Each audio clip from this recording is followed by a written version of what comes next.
Bismillahirrahmanirrahim. Alhamdulillahi rabbil alamin. Wassalatu wassalamu ala ashrafil mursalin Sayyidina wa maulana Muhammad wa ala alihi wa sahbihi ajma'in. Qala rabbi israh li sadri wa yassir li amri wahlul 'uqdatam min lisani yafqahu qawli. Allahumma iftah alaina futuhal 'arifin. Masih lagi kita bersambung dari risalah penilaian sembahyang fardu. Hari ini kita akan masuk pada bahagian hikmah sembahyang 5 waktu. Ditentukan sembahyang zuhur kerana padanya dinyalakan neraka jahanam. Sebab tercetuhnya sembahyang fardu zuhur itu bermula dinyalakan api neraka jahanam pada waktu zuhur. Pada sudut fadilahnya, maka sesiapa sembahyang padanya pada waktu zuhur, yakni sembahyang zuhur, maka keluar dosanya dengan tiada lagi dosa yang melekat pada dirinya. Harapan daripada menunaikan kewajipan sembahyang zuhur, Tuhan akan ampuni dosanya. Sebahagian pada jalan selayak dikafarah, diampuni dosa oleh Allah dengan melaksanakan sembahyang zuhur. Dengan sebab itulah orang soleh, setelah dia tahu rahsia dan fadilah sembahyang, dia tidak berlengah-lengah. Hampir nak masuk waktu sembahyang tu dah tergerak dah di hati dia nak menunaikan kewajipan yang dihadapi olehnya. Tidak kata tunggu. Sebab apa? Sebab dia tahu rahsia dia tu. Kualiti dia tu, faedah dia tu. Lepas itulah sedikit sebanyak dari hal cerita-cerita sebegini kita kena ambil tahu.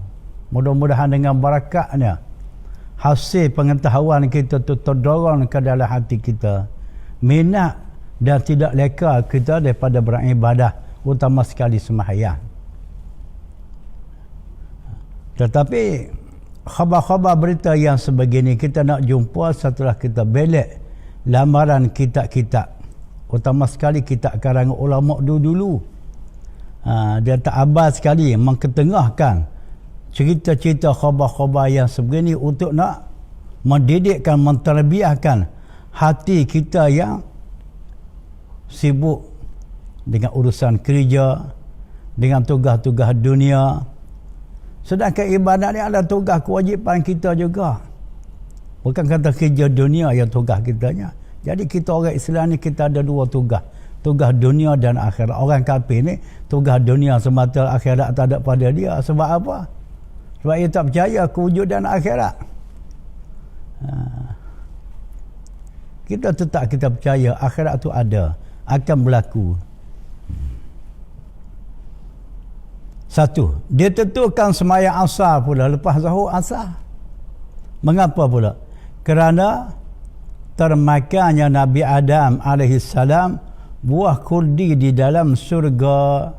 Suatu kisah Nabi Adam bersama Hawa berada dalam surga, sedangkan Tuhan larang sama sekali menghampiri pokok, menghampiri sepohon pokok. Sama tu dah nak makan buah, hampir dekat pun Tuhan larang. Tapi ada sebab atas kelalaian Nabi Adam, dia pergi dekat-dekat je kutip makan buah tu pula. Itulah antara sebabnya Tuhan keluarkan mereka berdua daripada surga ke muka dunia ni. Asalnya Adam dan Hawa tu sudah terada dalam surga, sudah masuk surga. Tapi atas kesilapan dia termakan jenis buah khuldi tadi. Maka dikeluar oleh Tuhan daripada surga, dihantar ke muka dunia. Itu panjang cerita tu, tengok dalam tafsir lah. Maka sesiapa sembahyang padanya pada waktu asar, yakni sembahyang fardu asar, diharamkan Allah akan jasadnya daripada api neraka. Inilah hak kita nak selamat daripada azab neraka, selamat daripada azab di alam barzah, azab di padang mahsyar dan lain-lain lagi keazabannya. Jadi kelebihan sembahyang asar. Sebab itulah kita setelah habis sembahyang zuhur, kita terfikir pula nak laksana sembahyang asar. Kenapa? Kerana kita yakin sembahyang asar ni suatu sembahyang yang selayaknya dosa diampun oleh Allah.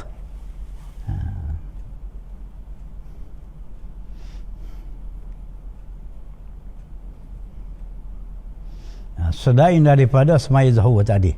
Dah. Dia tentukan sembahyang maghrib lepas asar maghrib pula. Sembahyang ni tak habis, tak suk, tak ada penghujung. Habis-habis mati. Pun tak suruh juga dengan sembahyang. Orang lain pula tolong sembahyang. Last sekali dah tu. Selagi manusia tu ada mempunyai akal, akal masih lagi berfungsi dalam kepala, selama itulah wajib ke atasnya sembahyang.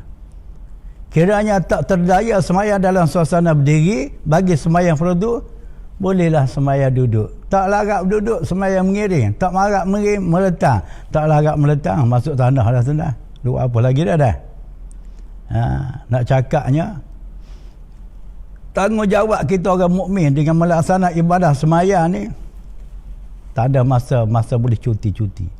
Kalau tercuti itu lain lah, seperti orang perempuan dalam suasana mari pusingan agenda bulan dia tu, itu tak apa, tak sembahyang dalam masa tu, jangan diqada. Dalam perkara sembahyang orang perempuan tak boleh sembahyang kerana kedatangan bulan haid, tak boleh qada. Bersadahan puasa kena qada. Jangan manakala rajin sembahyang berdoa lalu duk kutip qada. Qada bila ni? Masa tu mari tak boleh. Itu rajin tak menepat. Nak berzikir boleh, nak selawat boleh. Baca Quran tak boleh.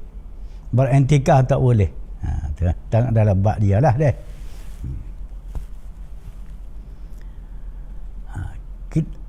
Dia tentukan sembahyang maghrib menerima taubat oleh Allah akan Nabi Adam atas kesalahan Nabi Adam dalam surga, termakan buah khuldi, lalu dihantar oleh Tuhan ke muka dunia. Maka lalulah Nabi Adam bertaubat, berpanjangan bertaubat dengan Tuhan atas kesalahannya. Maka taubat Nabi Adam mulai Tuhan terimanya dalam waktu maghrib. Dalam waktu maghrib, masuk maghrib tu baru Tuhan terima taubat Nabi Adam. Maka sesiapa sembahyang padanya pada waktu maghrib, yakni sembahyang maghrib, Allah Ta'ala kabulkan, Allah Ta'ala terimakan permintaannya. Kalau sembahyang maghrib terlepas, Allah panjang lebar dia baca doa, lelah saja doa tu, Tuhan tak terima. Kalau nak terima doa sembahyang maghrib saja, zuhur tak sembahyang, tak jadi juga. Tak ada macam mana. Dalam keadaan suasana berdosa tu, bagaimana kiranya doa nak dimakbul oleh Allah. Kalau kita sembahyang zuhur, sembahyang asar, harapan kita dosa diampun oleh Allah. Dalam suasana dosa dikafarah, diampun oleh Allah, harapan dia kalau berdoa tu, Tuhan akan terima doa, Tuhan akan kabul doa, Tuhan akan ijabah, mustajab akan doanya. Sebab itulah pada selepas sembahyang, yakni utama sekali sembahyang fardu, jangan diabai sama sekali dari berdoa. Sebab antara masa keemasan pada harapan doa diterima oleh Allah selepas sembahyang maktubah, selepas sembahyang fardu. Tak nak baca doa pendek, bacalah panjang. Tak nak baca doa panjang, bacalah pendek. Namun berdoa. Berdoa. Tapi berdoa tu dia ada mempunyai syarat-syarat dan ada adab tertentu, bukan sebarang ada. Kena angkat tangan, terbaiknya dalam suasana berwudu, menghadap arah kiblat. Itulah antara syarat berdoa deh. Dimulakan dengan selawat ke Nabi. Demikian juga diakhirkan doa dengan selawat kepada Nabi. Barulah ada kepala, ada ekor. Jangan akhir sekali dakwah selalu tanpa selawat. Itu ada kepala, tak ada ekor. Doa ni tak semesti panjang, asalkan kita ikhlas. Alhamdulillah, hanya bukan arti kata doa panjang lebih harap diterima oleh Allah. Allah lebih. Timbullah cerita orang zaman dulu. Dicerita oleh Tok Guru, tujuan dia bawa cerita ni kena ambil faham lah dalam perkara sembahyang ni. Dia kalau kita jadi imam, mana kalau sekali-sekali dia jadi imam, dia baca wirid dah panjang, doa pun panjang. Sekali-sekali jadi imam lah. Kalau sembahyang seorang, doa pendek ketok, tak panjang mana, wirid pun tak panjang mana. Ni orang panggil tak berapa kena sikit ni. Orang ni tak apa kena sikit. Jangan jadi gitu. Jangan jadi rajin tak menepak. Orang panggil rajin tak menepak. Depan orang rajin, belakang orang memadah. Sama bagaimana hari ni. Kalau kita tengok dia surau masjid, masih berluasa lagi. Dia kalau dia pergi surau pergi ke masjid, sembahyang sunat tak mih. Sunat qabliyah ba'diyah rawatib tak mih. Dia kalau sembahyang di rumah belum tentu lagi adanya rawatib. Pakai terus sembahyang fardu selalu. Padahal kita ni di masjid tempat kita sembahyang berjemaah, sembahyang fardu. Di rumah ni tempat kita sembahyang sunat, puluhlah sebanyak mungkin sembahyang sunat di rumah. Dia kalau rajin dia seorang, rajin dia masjid, balik rumah pakai tergolek lah. Kalau tak tergolek pun dia tengok TV. Padahal rumah tu tempat ibadat yang sunat. Kita sembahyang sunat di surau masjid ni dapat satu pahala. Tak lebih dari satu. Tapi kalau sembahyang di rumah lebih pada satu. Dalam perkara sembahyang sunat ni afdal di rumah. Sebab tu Nabi kata jangan jadi rumah kamu, jangan jadi perkuburan, jangan jadi kubur. Ni sebab pada bekas jadi tempat ibadat. Kubur ni bukan tempat ibadat. Sepatutnya rumah tangga tempat jadi ibadat. Ibadat mana? Ibadat yang sunat. Ada pun ibadat sembahyang fardu, tempat yang disedia khas lah, di surau, musalla ke, jami'iyah ke, masjid ke. Lebih afdal sembahyang di tempat tu daripada di rumah. Mengapa afdal? Kerana kita boleh buat jemaah. Kalau kita sembahyang fardu berjemaah, akan tentu pahala berganda daripada kita sembahyang fardu di rumah. Sebab maklum kan di rumah seorang je. Jemaah juga dengan isteri tak sama dengan jemaah di masjid. Pahala banyak masjid lagi. Antara banyaknya kita berjalan pergi balik, dia ambil kira. Patut keadaan kedatangan para jemaah tu ramah, dia ambil kira. Pada tempat tu kalau masjid, dia ambil kira. Banyak dah. Sebab itulah kita ni jangan bila orang tua. Setengah orang ni berkata kita orang tua ni, orang muda pun macam dia orang juga. Cuma tak panjang umur panggil muda, dia panjang umur dia panggil tua. Ini dia tengok orang tua, orang tua tu.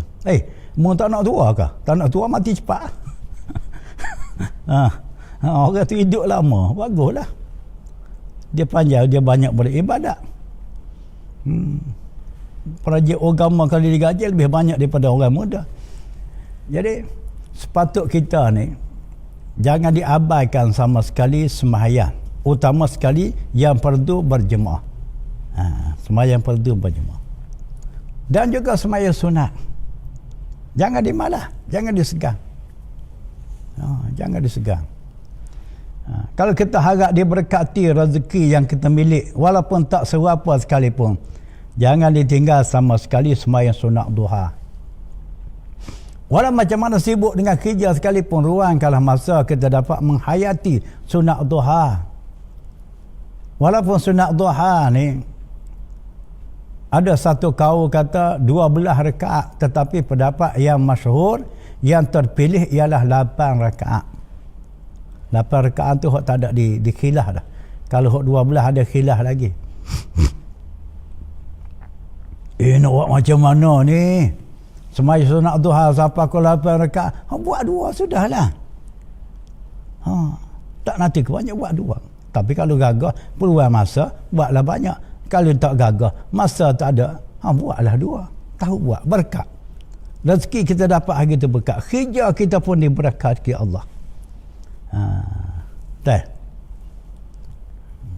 Maksudnya lebih-lebih. Selain daripada itu, kalau nak ketara lagi keberkatan, malam buat tahajud. Buat witir. Itu sembahyang agenda sembahyang malam. Sembahyang tahajud. Walaupun 2 rakaat.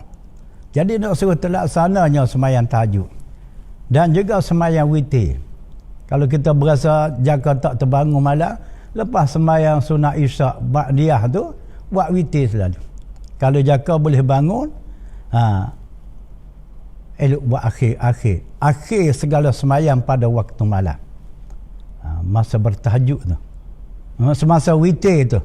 Selepas daripada kata tahajud, selepas gitu gini, kita tutup dengan sembahyang sunat witir. Kita nak curi masa biar kita boleh juga buat sembahyang witir, sembahyang tahajud waktu malam macam mana. Kalau kita kata subuh pukul 6, sekarang subuh pukul 6, eloklah kita bangun 5.30. Kalau nak mandi pun jangan duduk lama-lama sangat dalam toilet tu, bersepu lebih kurang lah. Gosok gigi, jangan duduk lama. Lepas tu mungkinlah kita habis masa dalam toilet dia kurang 10 minit. Dan lagi kita nak sembahyang 2 rakaat. Sunat tahajud. Lepas tu 3 rakaat sunat witir. Duduk sekejap subuh pun dah masuk. Mana sempat lagi mana tu. Tidak semesti kata kita nak berkiam waktu malam ni. Pukul 3 bangun. Lepas tu besok nak hijau. Waktu bangun pukul 3, mata kita manusia ni kalau bangun tengah malam, kalau ada suasana segar, kalau kita pergi tidur pun tak berapa nak lelak dah. Kalau mata muda mungkin lah, patang jatuh belakang lelak lah. Kalau mata tua ni payah. Tidur tak lelak tu, lepas tu hampir nak subuh baru dia lelak. Bangun 3 pagi tu tak lelak. Dekat nak subuh baru dia mari serangan mengantuk dia tu. Lah kali lepas ke subuh pun terlepas. Mulai macam mana ni? Sampai ke terlepas subuh. Jadi kan kita ambil penghujung hampir nak subuh ni. Tak kalah. Dah hampir nak subuh, dah nak tidur lagi dah. Danlah kita sembahyang sunat subuh. Lepas sunat subuh, sembahyang subuh. Lepas sembahyang subuh tu, kita boleh baca wirid yang patut. Seperti kalau pagi-pagi lepas subuh, jangan ditinggalkan sama sekali membaca suratul Waqiah. Ini antara surah yang diberkati dalam usaha mencari rezeki. Tuhan akan buka pintu rezeki, dimudahkan rezeki oleh Allah. Kalau ada amal menarik rezeki selain pada Al-Waqiah, namun Ya Latif pun tahu dibaca 129 kali. Ya Allah, Ya Allah, Ya Allah 3 kali. Ya Latif, Ya Latif, Ya Latif 129 kali. Habis Ya Latif 129 kali baru baca Allahu latifum bi'ibadihi yarzuqu man yasha'u wa huwal qawiyyul azim. Wa huwal qawiyyul azim 7 kali. Jangan tanya. Itu bab rezeki. Malah kita berhajat pada rezeki. Sebab apa? Sebab kita nak buat kerja bergantung pada rezeki. Nak mengaji pun kena ada rezeki. Kalau tak ada bekal nak mengaji macam mana? Bagaimana kita saya ingat zaman-zaman saya ngaji pondok tahun 60-an, 70-an di Pondok Kelantan. Banyaknya anak-anak muda tak boleh mengaji. Mengapa? Ibu bapa tak dapat nak tanggung. Tak dapat nak sara perbelanjaan untuk belajar. Balik kampung. Balik menoreh getah. Balik tolong ibu bapa. Akibat daripada rezeki. Ibu bapa tak dapat nak tanggung. Terbatuk pengajar. Pada dasar budak tu ada semangat juang. Semangat juang mengaji itu tinggi. Tapi ibu bapa tak mampu. Dah. Penting. Rezeki penting. Mengaji penting. Rezeki. Mengajar pun begitu juga. Kalau tak ada rezeki, kadang-kadang dia buat secara live segini. Dia buat pengajian secara live. Dia mengayu. Dalam live tu. Ada di antara ustaz, tuan-tuan. Bolehlah kalau nak infak. Melalui program yang saya buat ni, nombor akaun sekian. Buat apa? Sebab kalau tak ada rezeki nak mengajar macam mana? Kesimpulan saya bawa cerita tu, mustahak kita kepada rezeki daripada Allah Ta'ala. Tetapi sepatutnya Allah Ta'ala menganugerahkan rezeki kepada kita dengan melalui usaha yang sepatut. Antara usaha, bagaimana kata tadilah, baca Al-Waqi'ah, semayang sunat duha dan itu usaha secara maknawi atau secara rohani. Adapun kita duk kerja gogang ni, itu dia panggil usaha juga. Usaha secara hissi. Secara hissi, secara zahir, secara nampak tengok. Dari itu kalau kita gabung usaha kita ni secara hissi dan secara maknawi, kedua-dua sekali, lagi terserlah. Jadi sebab apa? Sebab usaha ni tepat dinilai oleh Allah Ta'ala yang sepatut dianugerah kepada pengusaha. Kiranya orang tu banyak berusaha, ada harapan. Orang tu sedikit usaha, gitu-gitulah harapannya. Berbalik kepada maudhu' kita, tajuk kita dari hatatan hikmat sembahyang. Dia tentukan sembahyang Isyak, tercetuh sembahyang Isyak ni, suasana gelap malam di alam barzah dan kiamat. Orang duduk di alam kubur, alam barzah ni. Alam barzah ni alam sekatan, alam dinding antara kiamat dengan dunia. Bermakna di tengah-tengah alam kiamat dengan alam dunia, alam baka dengan alam dunia. Orang berada di alam barzah, orang yang dah mati. Jadi alam barzah ni suatu alam yang gelap, sebab tak ada mentari di situ, bulan pun tak ada, bintang pun tak ada. Nak cerah macam mana? Kita dunia ni cerah ni tengah hari datangnya mentari, waktu malam setidak-tidaknya bulan, kalau tidak bulan pun bintang. Tidaklah gelap lumuh dah. Tapi di alam barzah, alam mereka yang dah mati dalam kegelapan, kecuali orang ada yang dapat cahaya, orang-orang yang tertentu saja. Bukan semua orang dapat cahaya semacam hidup dunia ni. Hidup dunia ni orang Islam pun dapat cahaya mentari, orang munafik pun dapat, orang syirik dengan Tuhan pun dapat, orang kafir pun dapat, sebab dipancar oleh cahaya mentari. Mengapa Tuhan bagi belaka cahaya di dunia ni, sama ada kafir, Islam, munafik? Sebab dia bagi belaka tu, dia nak uji kita, nak uji manusia beriman ke tidak dengan dia. Setelah dia katakan beriman, taat ke tidak di bawah perintah dia. Tu yang uji kita. Dunia tempat ujian. Ad-dunya darul mihnah. Dunia ni tempat ujian. Sebab itulah Tuhan hidupkan manusia di muka dunia sementara, tidak kekal. Kuasa Tuhan nak hidup manusia tidak mati sebabila bagaimana di akhirat akan datang. Tapi dunia ni sengaja Tuhan buat separuh jalan saja hidup. Apa tujuan? Tujuan nak uji orang tu, sejauh manakah patuh dan taat pada perintah dia. Pada akan datang, akhirat akan datang siap, dia akan pasti dibalas. Dah. Jadi berbalik pada tajuk sembahyang Isyak ni. Waktu Isyak ni suatu waktu yang gelap gulita. Suasana gelap. Kegelapan waktu Isyak ni semacamlah kegelapan di alam barzah dan juga alam kiamat, alam akhirat. Mengapa dikatakan alam barzah tu gelap? Sebab tak ada mentari dah. Orang berada alam barzah bukan di bawah pacaran mentari, bukan berada dalam dunia yang kita ada sekarang. Dunia yang bahasa rohani bagi dia, kecuali orang yang tertentu saja. Hidup ia di alam barzah dalam suasana cahaya, dalam suasana yang indah. Bagaimana golongan-golongan yang ahlus sa'adah, orang yang berjaya di sisi Allah, pasti sekali tidak dalam kegelapan, ia berada di alam barzah. Bagaimana disabit di dalam amalan tarekat Ahmadiyah Idrisiyah. Tengok mana-mana kelebihan wirid tarekat Ahmadiyah. Sebenarnya Nabi kepada Ahmad Idris Maroko, Jangan duduk bahas, Sidi Ahmad ni bukan sahabat Nabi, macam mana Nabi sabda. Dah kalau cakap Nabi, kita nak kata apa? Kita nak kata dicakap oleh Nabi kepada kita, title lah percakapan Nabi itu dengan perkataan sabda.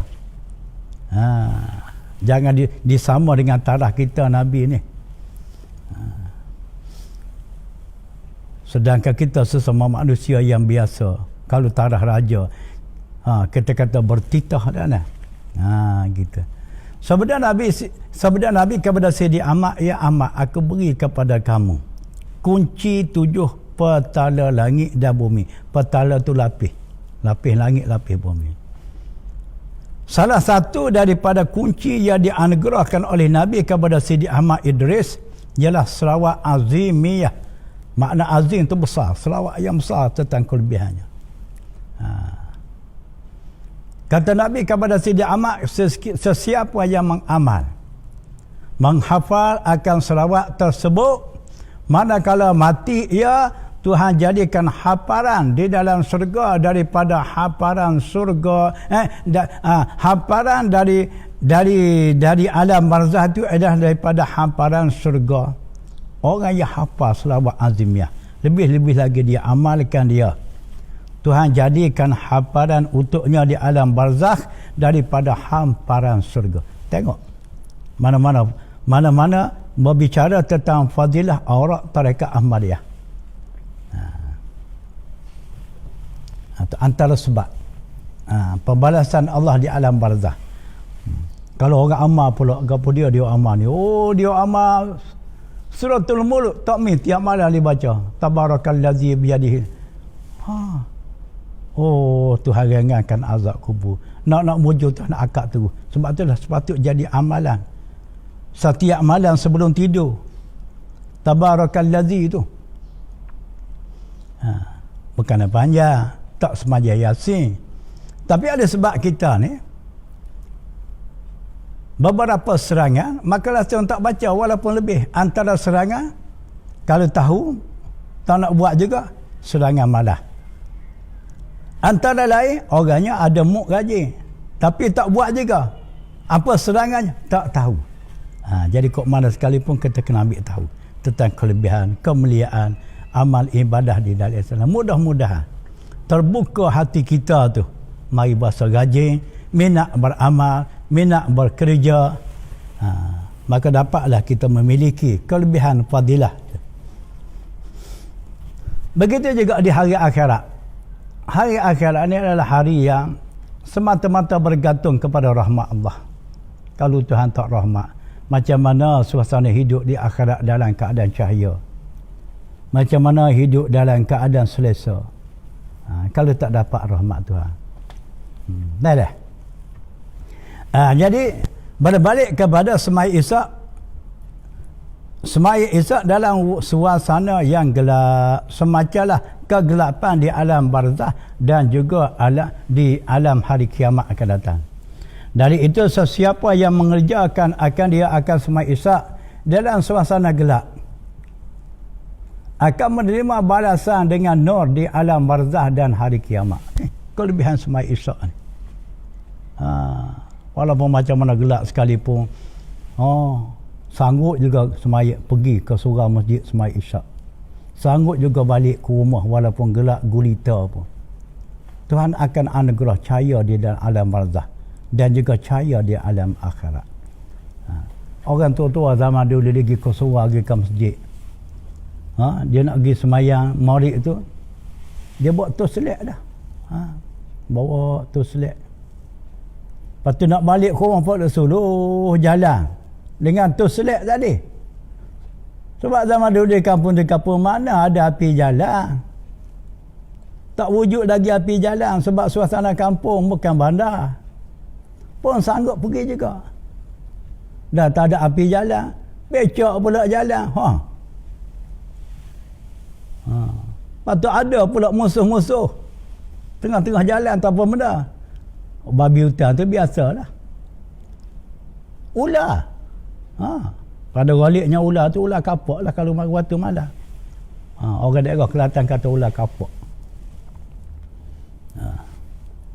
Ada Tok Bilal kapun saya. Dia pergi, dia kena maklah azan di surah. Mari dia nak balik Isya, takut. Sebab apa? Sebab babi hutang, ada seekor babi tunggal. Babi besar. Takut. Terpaksalah minta tolong orang pergi hantar dia balik. Pakak pergi hantar beramai-ramai baru boleh balik. Namun nak balik seorang takut. Iyalah babi hutang di bekeng. Bekeng. Kalau dia kelianya guling ke dia jawab. Siapa tangguh tu tak? Susah payahnya kita nak buat ibadat. Dalam suasana susah dapat buat juga. Itulah sebab jadi pahalanya besar di sisi Allah. Sebaliknya pula dari kerja amal agama ni, kalau ambil jalan mudah saja, tak sanggup nak hadapi dalam suasana payah. Bukan tak ada pahala, ada, tapi tak sehebat pahala dari perkara yang kita hadapi sebegitu sukar dan sulit. Akan tentu besar pahala yang tu lagi. Dia tentukan sembahyang subuh. Ini amat tercabar sekali. Dengan dapat dua kelepasan. Pertama, kelepasan dari neraka. Kedua, kelepasan dari munafik. Bersifat munafikin. Ini suatu kelepasan yang besar. Keselamatan yang besar. Selamat azab neraka. Selamat bersifat dengan sifat munafik. Kalau kita kata bersifat hati dengan sifat munafik. Munafik ni pada zahir seolah-olah orang beriman. Tetapi kepercayaan hatinya tak beriman. Dia tak percaya. Ada di antara perkara agama yang tak sesuai dengan nafsu dia tak boleh terima. Itu munafik namanya. Kalau kafir ni bukan setakat hati perut saja dia tak boleh terima Islam, agama. Dia bercakap apa? Dia tak boleh terima. Cakap dia tak boleh nilai dia tak boleh terima. Tapi munafik ni cakap dia Allah Rabbi sebagai beriman dah. Tapi hati perut dia tak boleh terima. Itu munafik. A'azzanallah. Sama-sama kita melindung. Kita minta berlindung dengan Allah. Daripada sifat munafik.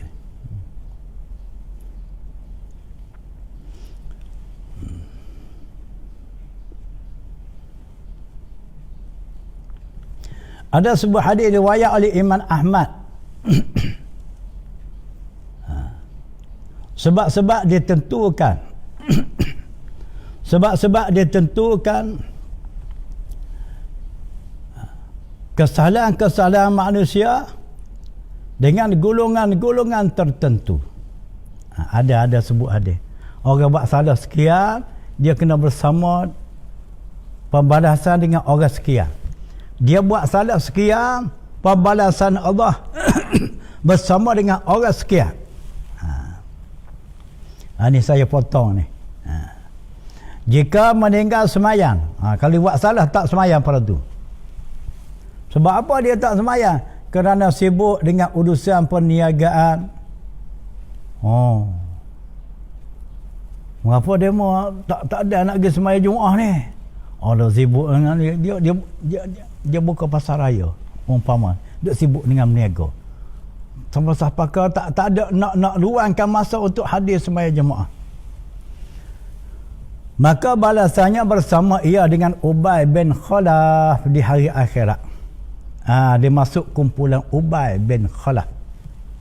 Ubay bin Khalaf ni panjanglah cerita dia ni. Orang bisnes ni, orang perniagaan.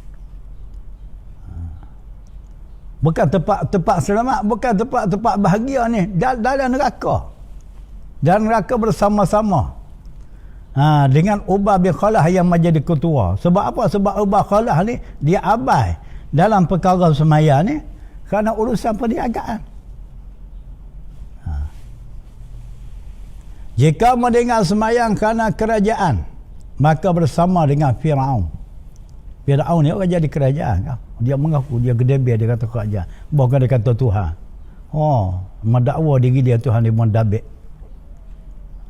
Jadi kalau orang disebut dengan urusan kerajaan, kerana dia jadi wakil rakyat kau, jadi kerani kau, mengapa tak lagi sembahyang? Kerana ni nak buat kerja ni.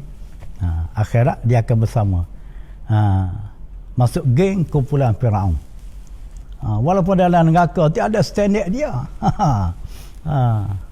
Dan jika meninggal sembahyang kerana harta, dan kau sibukkan hal dunia, maka bersama dengan Qarun. Qarun ni orang kaya raya dah. Riwayat kata keluarga Nabi Musa juga dia ni. Kan setengah Tok Guru sepupu Nabi Musa. Kaya raya Qarun.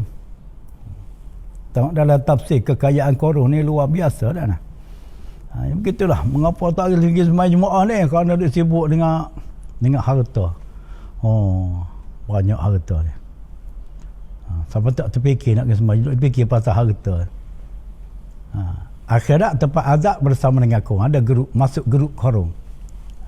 Dan jika meninggal sembahyang kerana urusan politiknya, maka bersamalah ia dengan Haman selaku wazir Firaun. Haman ni wazir Firaun. Bukan salah jadi politikus. Yang salah jadi tikus ya. Jadi tikus dia mengeri. Dia mengeri. Mengeri apa? Mengeri harta negara. Dah jadi tikus. Politikus tak apa. Jadi tikus tak boleh. Mengapa? Sebab peluang dia boleh kerik. Sebab duduk datang. Kerik. Akhir jadi kes mahkamah. Nak mujuk sakut dalam mahkamah. Ada dengan muka dah. Ingatlah bahawa sembahyang itu tonggak utama di sisi agama. Tahap sembahyang perlu terada di mata tangga yang pertama dalam agama selepas daripada akidah, selepas daripada tauhid, selepas daripada mengucap dua kalimah syahadah. Tingginya nilai ibadah sembahyang. Kalau dibanding dengan ibadah-ibadah di dalam Islam yang lain, ia terada di mata tangga yang pertama. Dia sebab itulah tak sepatut diabadi cuai. Dah sembahyang dah. Tapi tak jemaah. Sedangkan boleh buat jemaah. Sebab kita ada 3, 4 orang, 10 orang, 15 orang. Itu termasuk arti kata abad juga. Abad juga. Kecuali zaman dijangkiti penyakit COVID sebegini. Nak buat jemaah takut jangkit. Takut ada member sebelah tu dia bawa virus COVID. Itu lain lah. Dia kalau tak ada COVID belakang. Berkat. Kalau kita buat kerja, kita sembahyang jemaah, pekerjaan kita diberkati Allah. Apa suatu usaha murni kita tu, kalau kita tunai tanggungjawab agama, diberkati Allah. Sebaliknya kalau kita tidak tunai, kewajipan agama kita tak tunai, kita abah buat gitu-gitu je lah, maka usaha kita tu tak ada berkat. Jadi kalau tidak ada berkat, semacamlah kita kata pemakanan, peminuman tidak ada kualiti. Kalau tak ada berkat tu, semacam minuman tak ada kualiti, tak ada vitamin, tak ada zat, tak ada protein, tak ada. Setakat boleh makan kenyang sedawa gitu je lah. Akhir sudah tinggi perut dari dada. Kualiti tak ada. Tapi kalau makan tu ada kualiti, dia boleh mendatangkan kesihatan, pertolongan bagi anggota, bagi jasad. Begitu juga berkat. Berkat ni Allahu Rabbi, perkara yang sangat dicari oleh orang yang soleh. Tapi bagaimana kiranya hal kita sepatut diberkati oleh Allah. Di sudut harta diberkat. Kalau Tuhan berkatkan kita, harta yang kita dapat tu pasti berkat. Umur yang kita berlalu tu pasti berkat. Bukan kita berkat ni Tuhan bagi pada satu bahagian saja, pada bahagian harta saja berkat, pada bahagian umur tidak berkat. Dah. Kalau dia anugerah berkat tu menyeluruh, umur kita pun berkat, harta kita pun berkat. Sebagai contoh, umur kita berkat. Orang umur yang berkat, gaya hidupnya tidak sia-sia. Tidak kata hilang usia hidup percuma. Sedar-sedar 20 tahun, sedar-sedar 40 tahun, sedar-sedar 50 tahun. Tapi berkat tak ada.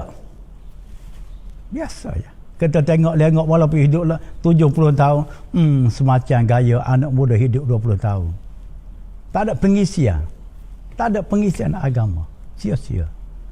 Sebaliknya pula kalau orang tu usianya diberkati Allah, akan tentu dalam usia hidup tadi ada pengisian. Ada pengisian agama, kerja-kerja amal kebajikan ada. Maka dari kerja amal kebajikan itulah sebagai pembela nasib kita. Mulai dibela nasib kita setelah kita dimati oleh Allah. Berterusan sampai ke akhirat. Inilah penting pada mereka.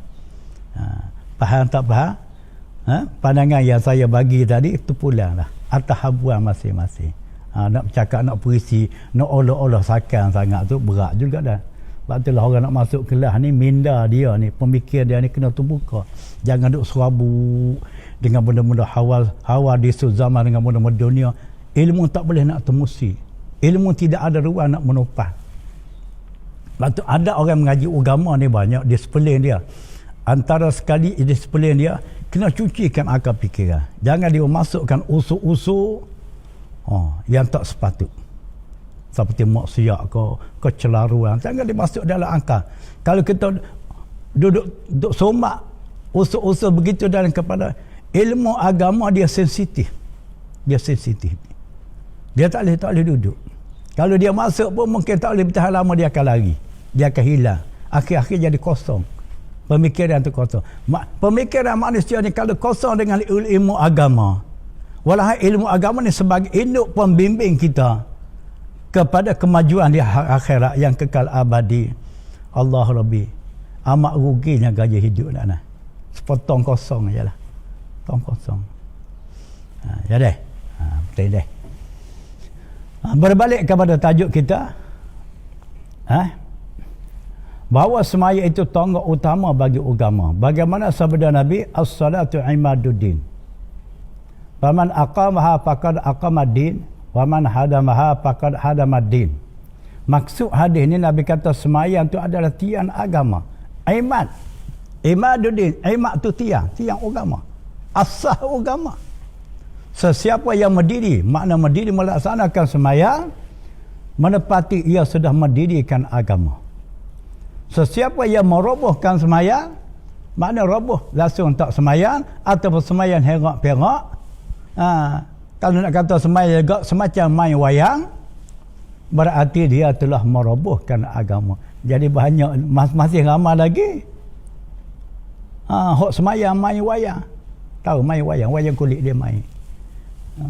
Bahawa benda tidak sungguh. Dia main. Maka dia buatlah pertelagahan antara waklung dengan pok dogo. Waklung pegang golok, pok dogo pegang parang, berperanglah dua tu. Itu main-main. Hok main wayang macam mana? Hok bahasa semayang main wayang. Semayang tak betul ke jalan. Dia tidak belajar dengan betul, dengan tepat pelaksanaan semayang. Dia tengok orang buat, dia buat. Itu jadi main wayang. Sebagai buktinya masih ramai lagi semayang. Dia kalau i'tidal sami Allahu liman hamidah, dia angkat tangan, dia turun tangan.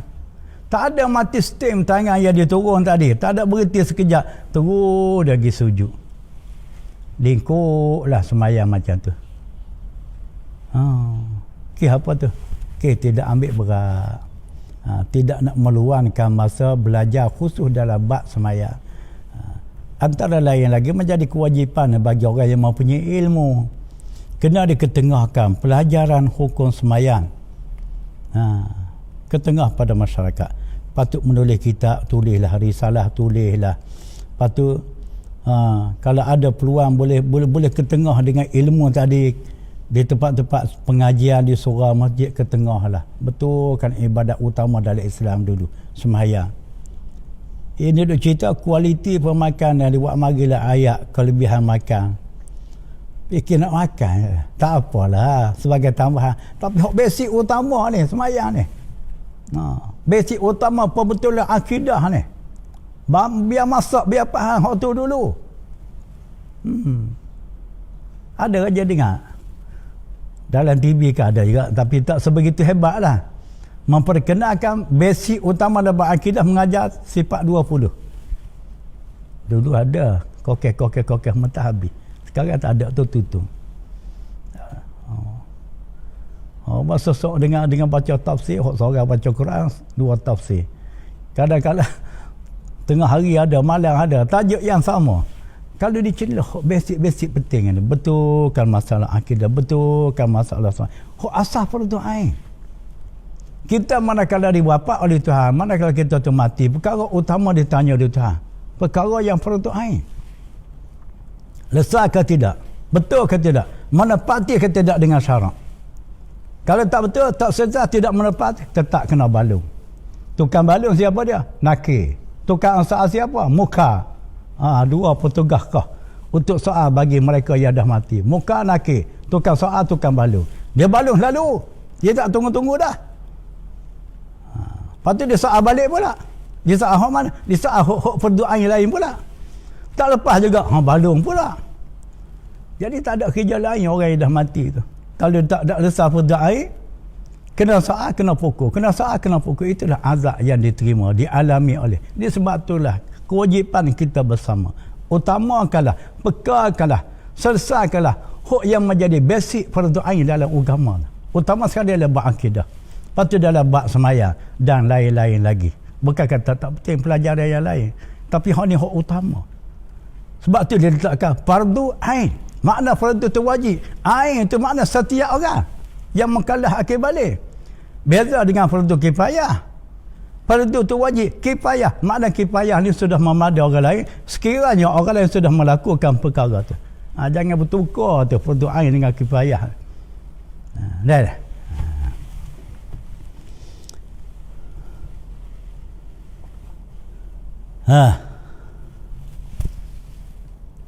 Nampak? Setakat tu dulu lah.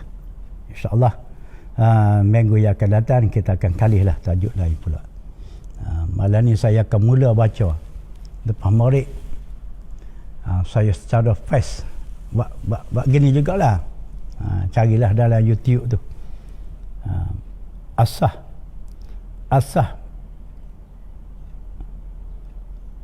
pelajaran sifat 20.